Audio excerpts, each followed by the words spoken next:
Hello there, this is the second half of a pretty large book haul that I'm filming. If you're interested in watching part one, I will link it up in the cards for you. But long story short, I recently finished a new by year in 2023 when it came to books. So when January of this year rolled around, I unleashed the floodgates, shall we say? If you're new to my channel, hi, my name is Lillian. I love talking about books, storytelling, creativity, writing, and if you enjoy this video, feel free to subscribe. I would love to have you back. But let's dig on into these books, shall we? So starting off, we have A Room of One's Own by Virginia Woolf, and I believe this copy, which I got used, is actually from the 50s. I would really like to finally read A Room of One's Own. This is a seminal piece of 20th century feminist nonfiction. In it, Virginia Woolf is arguing for the literal and figural space for women writers within a literary tradition that is dominated by men. And while I wouldn't place Virginia Woolf at the forefront of modern feminist discourse, her work and her feminist theory definitely fail to incorporate really any sense of intersectionality, especially when it comes to things like class and race. She is historically someone who helped integrate discussion of earlier feminist ideas during her life and afterwards, which is the main reason that I would like to read this bit of nonfiction by her. I'd like to put in the caveat that what I have read by Virginia Woolf I have really enjoyed, but like with anything, it's important to read something with a critical lens. So next on the super slim paperback books that I seem to be attracted to recently, we have Devotion by Patti Smith. Patti Smith's memoir, Just Kids, was one of my favorite books of last year, so I've been chomping at the bit to pick up something else by her. I suppose you could consider this book nonfiction. In it, I believe Patti Smith is recounting her own creative process, inspiration, and a peek into some of her writing journals. I've really been drawn to books like this, sort of getting a peek behind the scenes of a creative's life process and their own grapplings with making something. Really been inspiring to me recently, so another reason that I wanted to pick this one up. Next up, we have Hunger Makes Me a Modern Girl, a memoir by Carrie Brownstein. Honestly, the title is what grabbed me with this one initially. I mean, what a title. This is Carrie Brownstone's memoir. She is half of the feminist punk band Sleater-Kinney, whose music that I have listened to on occasion. The band was a key part of the Riot Grrrl movement and the indie rock scene in the Pacific Northwest in the 1990s, and just based on that, I'm really interested to read this memoir. This was a somewhat superficial purchase of mine. This is Brideshead Revisited by Evelyn, Waugh, which I already owned a copy of or had access to a copy of, but truth be told, that copy was ugly as sin, and I couldn't bring myself to read and annotate it and keep it as mine. And also, it was a paperback that was kind of falling apart at the seams, so I wanted something that was a bit more stable, sturdy, and one that I could make my own, all of which were excuses that I used to buy a new copy of Brideshead Revisited. And generally, I'm a big fan of the Everman's library editions, because even when you take the jacket off, you have this lovely, gorgeous cloth-bound book with a wonderful spine. This next book is one that I think I'm eyeing to include in a spring reading vlog, and that is My Garden book by Jamaica Kincaid. I've really been intrigued to try out Jamaica Kincaid this year. So when I saw that she had written a memoir-esque essay collection all about her garden, I picked it up on the spot. Really looking forward to reading this in the spring and maybe early summer when I myself am in the midst of tending to my own garden. Next up are two books by Christopher Isherwood. The first one being A Single Man, which I read 2 years ago, I believe, and really enjoyed. I had it out for my library, and so I wanted my own copy that I could reread and annotate. And the other is a copy of Prater Violet, which is an odd little book. I've read it already, and I suppose I'll give you sort of a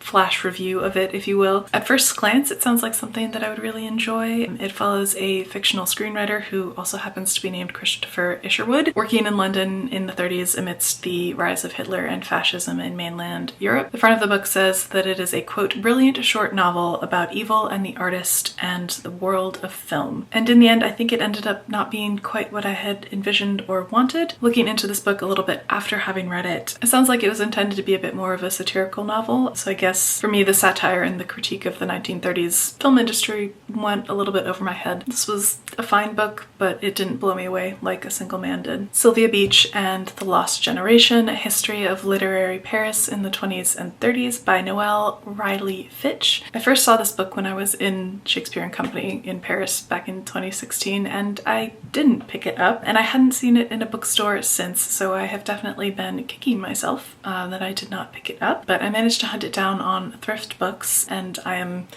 chomping at the bit to read it. Sylvia Beach was an American bookseller that lived most of her life in Paris, and she founded Shakespeare and Company, the bookstore, in 1919. She ran in the same circles as F. Scott Fitzgerald, Gertrude Stein, Hemingway, James Joyce.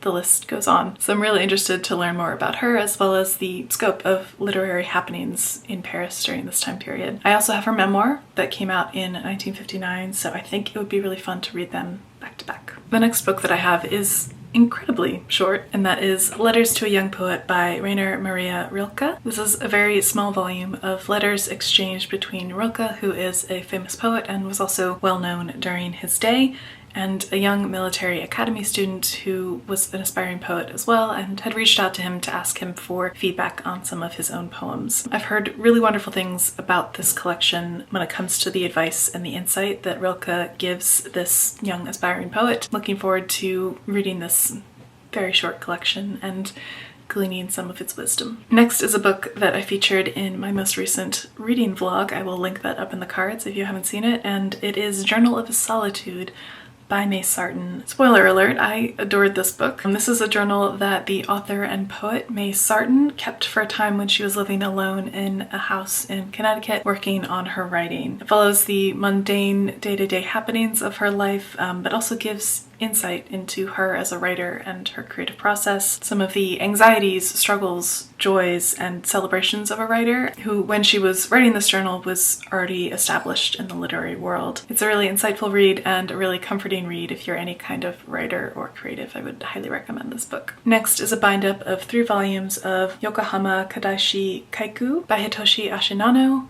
Apologies if I mispronounced any of that. This is the first omnibus bind-up of the first 3 volumes of this manga. I have already read this, and it is wonderful, cozy slice of life story that I definitely want to pick up more of the volumes. In a future Japan, long after an environmental catastrophe, Alpha the android runs a small cafe in a seaside town. As she wonders if her absent owner will ever return, she stands witness to the twilight of humanity with coffee and a slice of watermelon and the sound of her moon guitar. Alpha and her fellow residents enjoy the melancholy beauty of life even as the end approaches. The art in this series is also really stunning. Let me see if I can find some of my favorites. We'll definitely be picking up more books in this series. It was really enjoyable. Don't know if I'm going to be able to hold up the next 4 books that are part of a series here, but I'm going to try my best. Oh boy. Alright, we have 4 omnibuses in the Noragami manga series, covering volumes 1 to 12 in this series. This is a manga that one of my favorite animes is based off of, so I've wanted to pick it up for a while and see how the series actually plays out. I'm sure that the anime only covered part of the storyline of the full manga, which is pretty typical. Anyways, the premise of the story is that we're following Yato, who is a homeless god in Japan, as in he doesn't have a temple, a shrine, a following, so he's trying to build up a follower base in modern day Japan by doing random odd jobs for people for a small fee of 5 yen. We eventually accrue a cast of characters that include figures within Japanese mythology. I've read the first 2 bind-ups and I'm really looking forward to picking up the next 2. I've really been enjoying reading this series. I've heard that it'll be wrapping up soon. I think the final volume of the manga is getting translated into English this year, so I've wanted to get to reading through it. Side note, manga and anime are 2 things that I really enjoy and would like to possibly incorporate a little bit more onto this channel. Let me know if that's something you'd be interested in. Mary Oliver. This is her essay collection, Upstream. She's my favorite poet, so of course I needed to pick this up. Comprising a selection of essays, Upstream finds beloved poet Mary Oliver reflecting on her astonishment and admiration for the natural world and the craft of writing. She contemplates the pleasure of artistic labor, finding solace and safety within the woods and the joyful rhythmic beating of wings. Oliver intimately shares with her readers her quiet discoveries, boundless curiosity, and exuberance for the grandeur of our world. I've never been disappointed by a Mary Oliver book, and I don't see this book as being any kind of exception to that. This book is one that I've already read, or rather listened to on audiobook narrated by Dr. Faust herself. I really loved it. I wanted my own copy so that I could reread it and properly annotate it. Dr. Faust is a historian that I really admire, so getting to listen to her narrate her own memoir was really fascinating. She's had a really interesting life. In this memoir, she's reflecting back on her life, her family history, and the events that were happening contextually throughout all of it. She's been able to create a memoir that is both deeply reflective as well as socially examining. I mean, leave it to a historian to write a well-balanced, socially contextual memoir. Gotta love it. I'm considering doing a standalone book review of this when I get a chance to reread and annotate it, hopefully later this year, and get to dive a little bit deeper into my thoughts on this book. But that is it, my friends. That is the second part of this massive book haul. I hope you enjoyed. If you did so, feel free to give this video a thumbs up. Definitely appreciate it. It helps my channel grow. Let me know if you have read any of these books in the comments below. I'd love to hear from you. But with that, I think I need to wrap up this video. I hope you all are doing well, and I'm really excited to see you in the next one. Bye.